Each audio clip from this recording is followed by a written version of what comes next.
નમસ્કાર, આપ જોઈ રહ્યા છો નેશન પ્લસ ન્યૂઝ. હું છું આપની સાથે હેતલ ભગત. છોટાઉદેપુરના દરબાર હોલ ખાતે શિક્ષણ દિન નિમિત્તે શ્રેષ્ઠ શિક્ષક પારિતોષિક વિતરણ કાર્યક્રમનું આયોજન કરાયું હતું, જેમાં જિલ્લા પંચાયત પ્રમુખ અને ધારાસભ્યની વિશેષ ઉપસ્થિતિ રહી.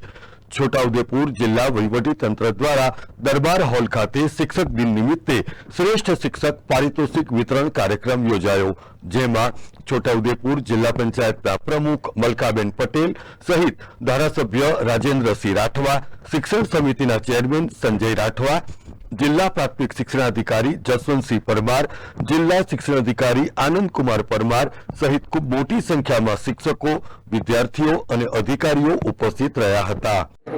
આજરોજ છોટાઉદેપુર દરબાર હોલ ખાતે જિલ્લા કક્ષાનો 5મી સપ્ટેમ્બર શિક્ષક દિનનો કાર્યક્રમ ઉજવવામાં આવ્યો. 5મી સપ્ટેમ્બર ડૉક્ટર રાધાકૃષ્ણ સર્વપલ્લીજીના જન્મદિવસ નિમિત્તે જિલ્લામાં જે શ્રેષ્ઠ કામગીરી કરી હોય એવા શિક્ષકોને, એવા જિલ્લાના 3 શિક્ષકોને પારિતોષિક એવોર્ડથી સન્માનિત કરવામાં આવ્યા છે.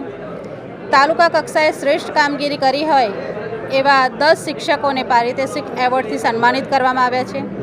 સાથે સાથે જે પ્રતિભાશાળી વિદ્યાર્થીઓ છે એ વિદ્યાર્થીઓને પણ સન્માનિત કરવામાં આવ્યા છે. આજના આ શિક્ષા દિન નિમિત્તે તમામ શિક્ષકોને ખૂબ ખૂબ શુભેચ્છાઓ પાઠવું છું. સાથે સાથે સરકારશ્રીની જે યોજનાઓ છે એ તમામ યોજનાઓ દરેક વિદ્યાર્થી સુધી પહોંચે અને દરેક વિદ્યાર્થીનો લાભ લે, પોતાનું આગળનું જીવન, પોતાનું ભવિષ્ય ખૂબ સારી રીતે અને એજ્યુકેશન મેળવી અને ખૂબ સારા હોદ્દા ઉપર પહોંચે, એ જ આશાની અભ્યર્થના સાથે તમામને શુભેચ્છાઓ પાઠવું છું. અસ્તુ. શિક્ષક દિન નિમિત્તે આયોજિત આ કાર્યક્રમમાં શ્રેષ્ઠ શિક્ષક તરીકે 3 જેટલા શિક્ષકોની જિલ્લા કક્ષાએ પસંદગી કરવામાં આવી હતી, જ્યારે તાલુકા કક્ષાએ શ્રેષ્ઠ શિક્ષક તરીકે 10 જેટલા શિક્ષકોની પસંદગી થઈ હતી.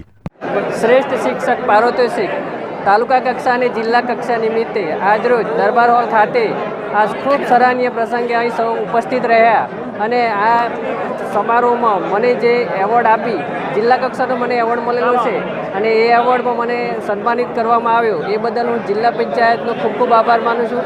આ તબક્કે હું મારું કામ અવિરતપણે અને છેક જીવનના અંત સુધી હું મારું કાર્ય સંપૂર્ણ એકાગ્ર ચિત્તે અને સારી રીતે કરતો રહીશ અને કરું પણ છું. આ તબક્કે હું સૌનો ખૂબ ખૂબ આભાર માનું છું. બીજા શિક્ષકોને એવું કહેવા માગું છું કે કોશિશ કર હલ નીકળેગા, આજ નહીં તો કલ નીકળેગા. જે રીતે હું બોલું છું કે કોઈ પણ વસ્તુ કોશિશ કરવાથી એનો હલ નીકળે જ છે અને દરેક ક્ષેત્રમાં, ખાસ શિક્ષણ ક્ષેત્રે આપણે ખૂબ જ મહેનત કરવાની જરૂર છે. આપણો જિલ્લો શિક્ષણ ક્ષેત્રે ખૂબ આગળ વધે અને એ ભગીરથ કાર્યમાં જિલ્લાના સૌ શિક્ષકો જોડાય અને છેવાડાના ગામ સુધી આપણી શિક્ષકની સુગંધ ફેલાય એવું આપણે કાર્ય દરેક શિક્ષક સમાજે કરવાનું છે. હાલ હું કોઠિયા પ્રાથમિક શાળામાં ફરજ બજાવું છું અને આજે 5મી સપ્ટેમ્બરના રોજ જે તાલુકા કક્ષાએ મને સન્માનિત કરવામાં આવી છે પારિતોષિક તરીકે, એ બાબતે હું ગર્વ અને હર્ષની લાગણી અનુભવું છું. અને આ જે સન્માન મળ્યું છે એનાથી મને ખૂબ પ્રોત્સાહન પણ મળ્યું છે અને આગળ હું આ રીતે ખૂબ સરસ કામ કરતી રહીશ અને આગળ મારા પ્રયત્નો જારી રહેશે. જય હિન્દ. હું 27/3/2017થી છોટાઉદેપુર જિલ્લાના છોટાઉદેપુર તાલુકાની વચલીપીઠ પ્રાથમિક શાળામાં ભાષા શિક્ષક તરીકે હાજર થઈ, ત્યારે આ જિલ્લો મારા માટે નવીન હતો, પણ વચલીપીઠ પ્રાથમિક શાળાના આચાર્ય શ્રી ઈશ્વર સાહેબ રાઠોડ સાહેબના હાથે હું હાજર થઈ હતી, ત્યારે અહીંના બાળકોની ભાષા મારા માટે નવીન હતી. રાઠવી ભાષા, સ્થાનિક બોલી મારા માટે નવીન હતી. આ ભાષા પર મેં સંશોધન કરતાં કરતાં બાળકોનું દિલ જીત્યું. તેમ કરતાં કરતાં મેં ઇનોવેશન કર્યું. ઇનોવેશન તાલુકા કક્ષાએ, જિલ્લા કક્ષાએ, ઝોન કક્ષાએ મારી જે સ્થાનિક ઇનોવેશન નવતર પ્રયોગો હતો તેની પસંદગી થઈ અને આમ કરતાં કરતાં મારા નવતર પ્રયોગો, વિવિધ પ્રવૃત્તિઓની સરાહના મારા સ્ટાફે, મારા આચાર્ય સાહેબ દ્વારા જિલ્લા, રાજ્ય અને ઝોન સુધી પહોંચી. એમ કરતાં કરતાં આજે હું તાલુકા શ્રેષ્ઠ શિક્ષકનો એવોર્ડ મેળવી શકી છું. તો તેમાં મારા સ્ટાફનો, મારા આચાર્યનો, અમારા ગામ વચલીપીઠ પ્રાથમિક શાળાનો, બાળકોનો તેમજ અમારા જિલ્લાનો ખૂબ ખૂબ આભાર માનું છું. શ્રેષ્ઠ શિક્ષકોને મહાનુભાવોના હસ્તે સન્માનિત કરવામાં આવ્યા હતા. આ સાથે પ્રતિભાશાળી વિદ્યાર્થી તરીકે 7 જેટલા વિદ્યાર્થીઓની પણ પસંદગી થઈ, જેઓને સન્માનિત કરવામાં આવ્યા હતા. શિક્ષક દિન નિમિત્તે જિલ્લા પંચાયતના પ્રમુખ અને ધારાસભ્યોએ તમામ શિક્ષકોને શુભેચ્છાઓ પાઠવી હતી. ધોરણ 6માં ભણું છું.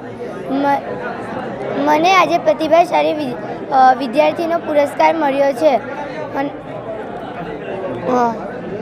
મેં જવાહર નવોદય વિદ્યાલય CET એક્ઝામ અને EMRSની એક્ઝામમાં મેરિટમાં આવી છું, તેથી મને આ પુરસ્કાર મળ્યો છે. Rehan Patel, nation plus news, Chhota Udepur. સમાચારોના સતત અપડેટ મેળવવા માટે અમારી નેશન પ્લસ ન્યૂઝની યુટ્યુબ ચેનલને સબસ્ક્રાઇબ કરો, બેલ આઇકન દબાવો અને જોડાયેલા રહો ફેસબુક, ઇન્સ્ટાગ્રામ અને ટ્વિટર પર.